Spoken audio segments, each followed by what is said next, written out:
நம்முடைய உதயநிதி அவர்கள் அந்த இடத்துக்கு நிச்சயமாக சத்தியமாக ஒரு காலத்துக்கு வருவார். அப்படி வருகிற பொழுது இந்த மன்றத்திலே நான் தெரிவிக்கிறேன், தலைவர் பெற்ற பேரும் புகழை விட, ஏன் உட்கார்ந்து இருக்கிற தளபதி அவர்கள் பெறுகிற பேரும் புகழை விட அதிகமான பேரும் புகழையும் பெறக்கூடியவர் என்னுடைய தம்பி உதயநிதி. நான் என்ன ஜோசியக்காரனா? இல்லை.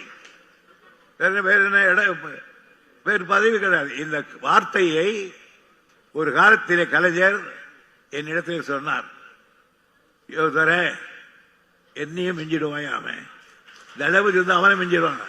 இது இன்றைக்கு நான் சொல்லவில்லை, தளபதிக்கு தெரியும், உதயநிதி தெரியும், நீண்ட நெடுங்காலமாக சொல்லி வருகிறேன். காரணம், இந்த இயக்கத்தை அழியாமல் காக்க வேண்டும். வேற எந்த கட்சிக்கும் இவ்வளவு எதிர்ப்பு கிடையாது.